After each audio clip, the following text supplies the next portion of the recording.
Time for Alamogordo Town News on Crazy Radio. I'm Anthony Lucero. When it comes to news on 95.1 FM, weather always comes first. Behind a weakening system tracking slowly northeastward from the northern plains and upper Midwest, the dominant focus of the forecast looks at a digging western energy that has formed a closed upper-level low over the southwest. It'll gradually track eastward into the plains by midweek. The system will also produce significant snowfall over portions of the Colorado and New Mexico Rockies. Close at home, another Pacific storm system will move in tonight and tomorrow for another round of winds and scattered showers.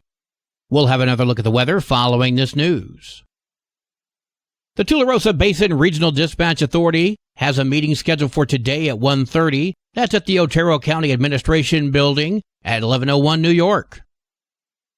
The Alamogordo City Commission regular meeting takes place tomorrow evening at 6:30. Two items on the agenda under new business. Both involve rezoning of residential properties. Stella Rael, the city planner, will be conducting a presentation for both of these items.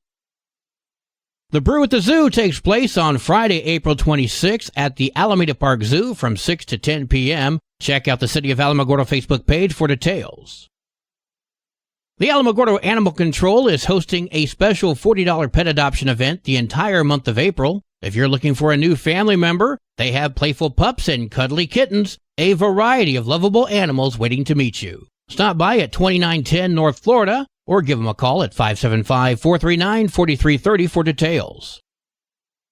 The Alamo Recreation Center is revamping programs and activities. They want to hear from you. So take a few moments to fill out the short survey. You can find that on the City of Alamogordo Facebook page, as well as the Alamogordo Recreation Center Facebook page. Let them know what kind of fitness classes, workshops, and social events you'd like to see. The survey closes on April 30th. If you have any questions, please call 575-439-4142.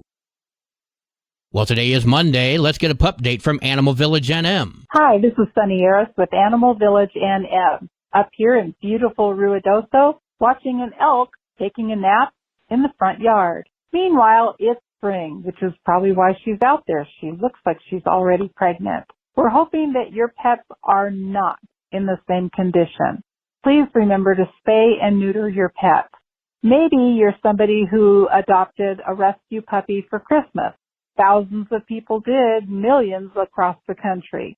And maybe now the puppy is not so little and you're experiencing issues. Well, everything can be fixed with training. And the best time to start training is before you have issues with your puppy or young dog. So here are some tips from Animal Village NM to make your life easy for the many, many years to come and make them really calm and happy with your pet. Number one, when you leave the house, do you come back to find Destructo Derby? Has your puppy or young dog torn up your socks or your furniture or begun to bark and the neighbors are calling and complaining? Here's how you fix that. Before you leave, have a treat in your hand. Have a frozen Kong stuffed with peanut butter. Some kind of really, really smelly, yummy treat. We call them super treats. And before you leave, say something like, okay, I'm going bye-bye. Who wants a treat? My dogs are watching me right now because they think I'm going to go bye-bye. Make it a party when you leave. Now, especially, it's a wonderful idea to give them the frozen Kong because get that peanut butter or that food out of that Kong is going to take them quite a while. It's going to tire out their jaw. It's going to give them busy work and tire their brains. And a tired dog is a happy dog. Then when you come back, ignore your dog. For 5 minutes, don't look at your dog. Don't talk to your dog. Don't play with your dog. Just walk in the house, put your keys away, change your clothes, put the groceries away, whatever. And then in 5 minutes, hey, there's your dog. Well, hi, Bunky. Hi, Sparky. How you doing? What you've done is you've changed your dog's mentality. Instead of being all upset, nervous, waiting for you to come home and love on them, it's not a big deal, and they're happy when you leave. This is a tip from Animal Village News from around the state in just a moment. This is Alamogordo Town News on Crazy Radio. I'm Anthony Lucero. Local news from local perspectives from local voices. AlamogordoTownNews.com. Local sports, local events, and local happenings, and more. Owned and operated by Second Life Media. We are Otero County. AlamogordoTownNews.com. Heard daily on Crazy KALH Radio 95.1. Directory Plus is the right size book. It's the book if you need a phone book. That's what just one person has to say about Directory Plus. With its red cover, features, colorful yellow pages, and lots more, it's no wonder people all over use Directory Plus. It has so much more information. You can cross-check phone numbers or addresses or pretty much anything. Look on the plus side, Directory Plus. I'm a big fan of Directory Plus. Volunteering is a leap of faith, donating time and in-kind support to help others who are struggling. But research shows people who pitch in improve their own mental and physical health. More now from Roz Brown. Barbara Gunther manages volunteer programs for New Mexico's Roadrunner Food Bank. She says volunteers aren't always sure what they're getting into, but typically describe the experience as very rewarding. While volunteer hours dipped during COVID, she says more folks have been returning, with upwards of 175 volunteers helping out every week or at least once a month on a regular basis. For the last 2 years at least, coming out of the pandemic, our volunteers have donated more than 50,000 hours a year. And I'm anticipating at the end of our fiscal year, probably close to 60,000. She says those hours equate to about 25 full-time employees. What's more, she says the monetary value of the volunteer time performed for Roadrunner is estimated at $1.4 million. April is National Volunteer Month, with mental health experts noting that volunteering can improve physical and mental health, provide purpose, teach new skills, and nurture relationships.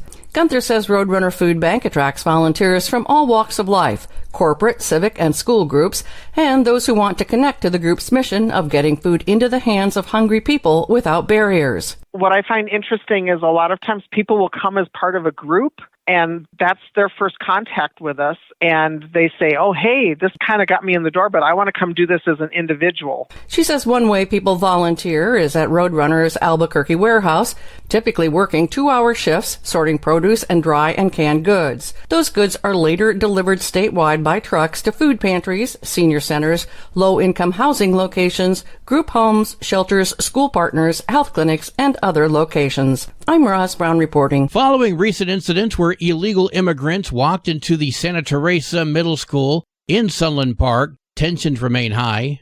Rufio Socorro, a spokesman with the U.S. Border Patrol, says illegal migrant encounters near schools in Sunland Park are common due to the close proximity the schools have to the border. Sunland Park is usually an area where a lot of these migrants try to circumvent our border barriers and try to evade arrest. Socorro speaking with KVIA. A lot of the people in that area that do try to evade arrest from our apprehensions do have criminal histories or do have immigration histories. So that's the reason why they just take off running and go through locations that they're not even familiar with. The Gadsden Independent School District states there are 3 security guards assigned to Santa Teresa who are employees of the district. I'm just kind of wondering how this is happening. Aren't they locking the damn doors? The Hermit's Peak Calf Canyon fire ravaged northeastern New Mexico nearly 2 years ago. Let me be clear. We will be here for you in response and recovery for as long as it takes. Yeah, well, about that, Mr. President. While FEMA has been working to get claims approved, a lot of people are still frustrated with the process, the length of time it's taking, and the mistakes being made. Local FEMA officials say that around 63% of claims that they've received have been approved for payment. But Heather Vukanich told KRQE that she's still waiting for relief and losing faith in the process. Rogers Ranch was basically decimated during the fire. There were hundreds of acres of trees burned, our neighbor's property, and so the fire came right up to the edge of our house. Although her home was spared by the fire, Vukanich is still waiting to get paid from the damage the feds tallied over $1 million in damages, which includes an adobe home, tree damage, and other land damages. Of that $1 million, she has received $1,000. Hoping to expedite the process, Vukanich recently went in person to a FEMA event in Mora After a 3-hour wait, she did not receive good news. The person I was able to talk to said that, yes, we have lost 2 pieces of paperwork. And my lawyer sent me emails where he actually had acknowledgments from FEMA saying we have received that paperwork. Spokesman John Mills says FEMA recognizes the continued problems. This has not been a perfect process.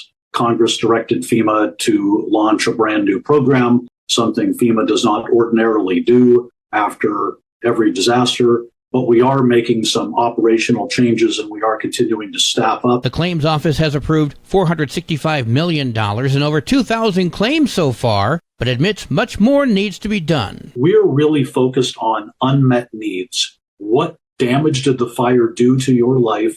What assistance have you already received? And how can the claims office help fill those gaps? To help process claims, FEMA recently announced that they are expanding their Mora office as well as extending hours there to work one-on-one with anyone impacted. According to federal rules, FEMA is supposed to be making a decision on claims within 180 days of acknowledging a property owner's notice of loss. A group of claimants waiting on payments has a lawsuit against FEMA pending in federal court.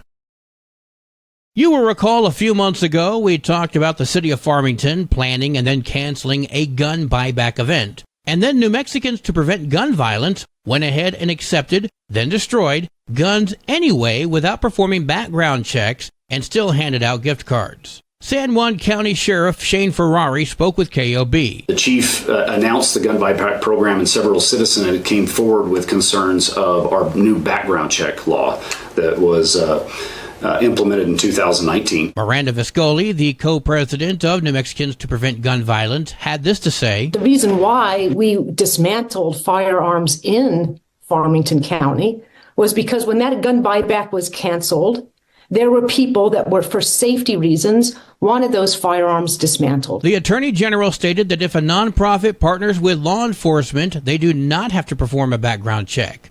But when law enforcement is not present to take a gun, a background check is required because the gift card amounts to a sale.